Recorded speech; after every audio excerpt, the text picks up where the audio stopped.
inside every breath you breathe. I don't wanna live a day without you. I just wanna be the one that makes you happy.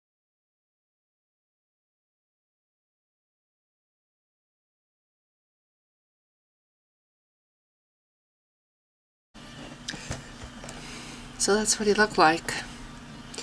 That's a newer picture, or more recent picture of this guy than when he lived with me. When he lived with me, he didn't look that good. He looked a lot of the times positively scary. He was so ill.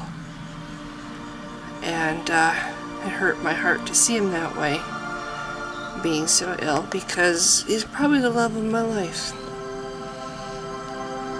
As badly as he hurt me, I feel like to this day, if he ever came to me and apologized and said, you know, I didn't appreciate what I had when I had you in my life, I'd probably forgive him, because that's the kind of person I am. But he'll never do that, because that's not the kind of person he is. But I just wanted to say for the record, and yes, this is the guy that I had under my roof, took in under my roof when he was ill, when he couldn't keep a job because of his illness, when none of his other friends were making themselves available for him. This is the guy that let me think he was my friend. That I found out the greatest part of myself because of that experience. I found out what I had in me, and that I could put somebody else ahead of me and care about. I had never done that before, not even in my marriage. In fact, my marriage taught me to think that I was a very selfish person. I left my husband because he wasn't making me happy, and that's a selfish thing to do. But I also wasn't making him happy. I didn't see it back then, though. I only saw that I was unhappy and miserable. And this guy came into my life, and I was able to put him first. I was able to care for him like I never cared for anybody in my whole life. And now I look at him healthy in this picture, and I wish him well. I wish him the best. I don't feel any anger, I don't feel any hurt, just sadness. Sadness that he could never see what I was. But it taught me to see. It taught me to see. And the feelings of hatred I used to feel, the anger, the resentment, the rage, the hurt, the bitterness, it's all behind me now. It's gone. Incidentally, this music in the background, it's my very favorite theme from the movie The Island, which I love the soundtrack to this movie. Awesome, awesome movie. So that's why I have it on so loud. I'm going to go turn it down now, and then I'll be back. Actually, I shouldn't say awesome, awesome movie. I think that's what I just said. Awesome, awesome soundtrack. I liked the movie too. It was a good movie, but I wouldn't give it the awesome word. Another really good movie, if you like soundtracks, is Last Samurai, or no, the Last Samurai.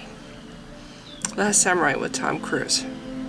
I love that movie. I just do. I think it's beautiful. The end is heartbreaking. I was there when I went to New Zealand. That's New Plymouth. Much of that movie is filmed in New Plymouth, and that's where I was. In fact, the park, there's a scene that's really particularly beautiful. I think it's the scene with the cherry blossoms. I was in that park. It's an absolutely gorgeous park. But anyway, it's a beautiful part of the world, and I was there, so it's really cool. But the soundtrack to Last Samurai, even if you don't like the movie Last Samurai, just get the soundtrack and listen to it. It's gorgeous music. It's probably my very favorite soundtrack of all. But this one has a couple themes. It's still too loud.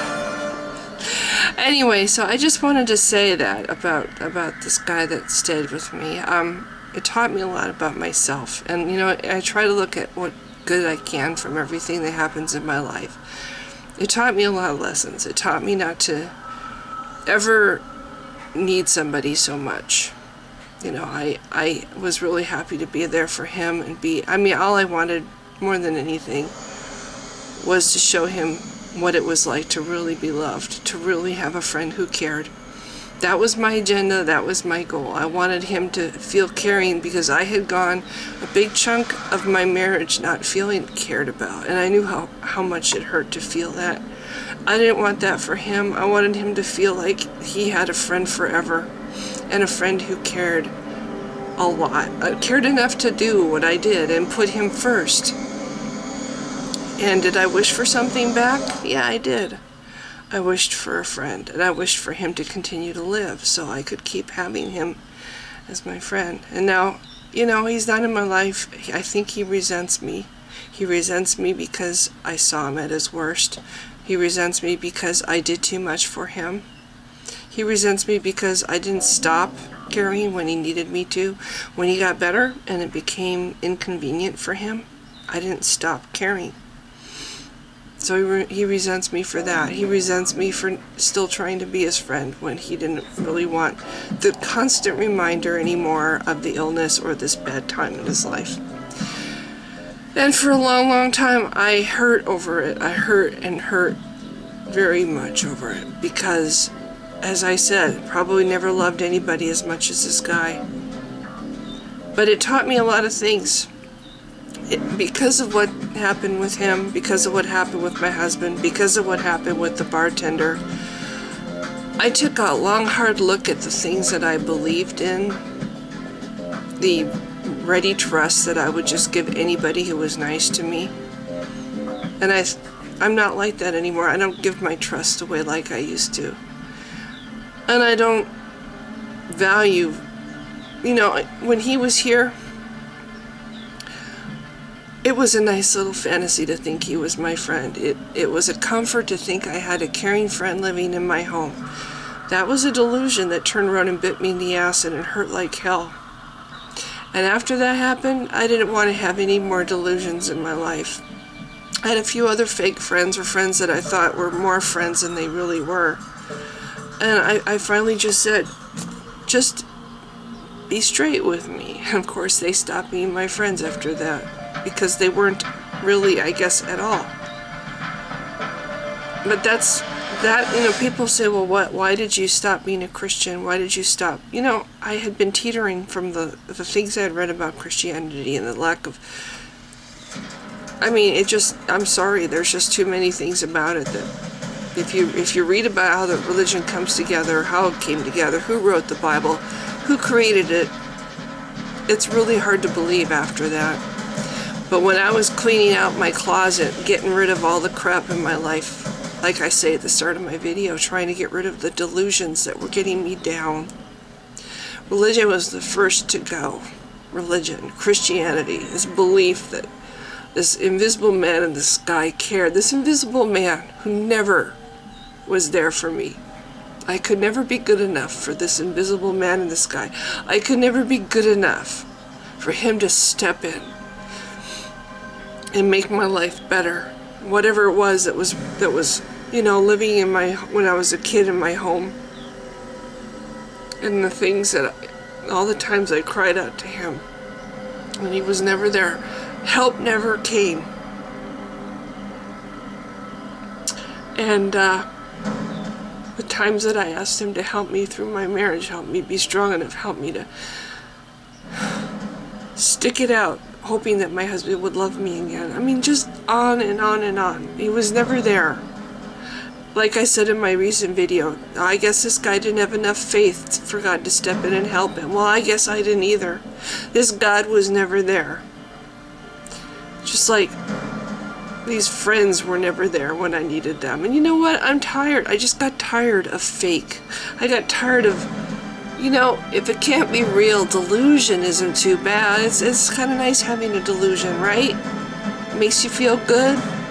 Delusions have a habit of biting you in the ass and hurting even more than the reality that if you just, you know, this guy that lived with me for probably a year, I looked at him like, God, I wish he would notice me, because I liked him. I wanted to be his friend more than anything. But I could have gone on just being what I was, seeing him at karaoke bars sometimes and just, you know, kind of being a friend from afar kind of friend. I could have gone on that way.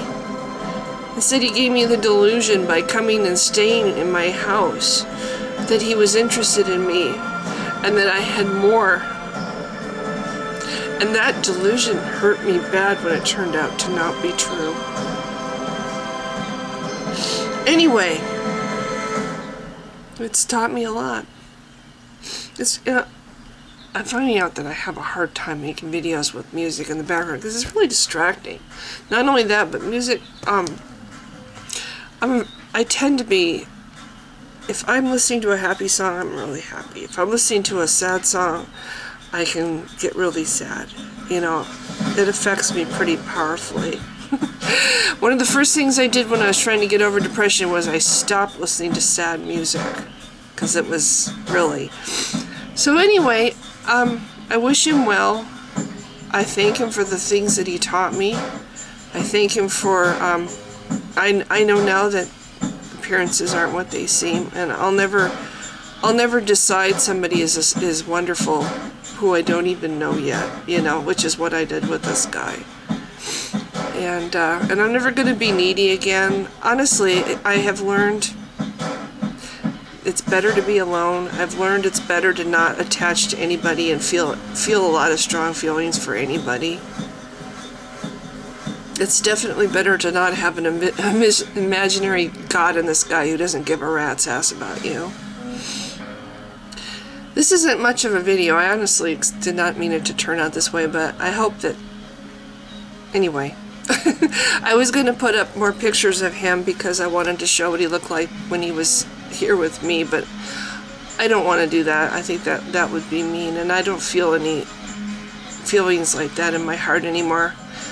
I used to just...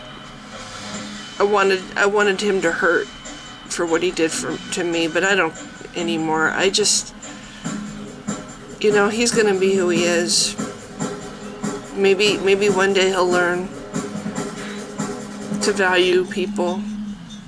Value the different things that he values now, you know. I don't care, really.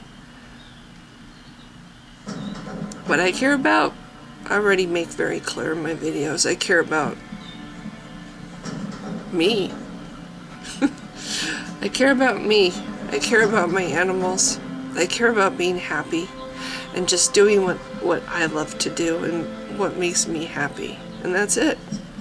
Nothing's standing in the way anymore. Anyway, I felt like making a video. I had a lot of emotions going on in me. Came across this picture online and was a little bit taken aback because he looks so different than he did when he was here. And he looks very good. Looks very healthy. And I hope he's happy. I hope you find somebody who can love him and not betray him, but love him for real.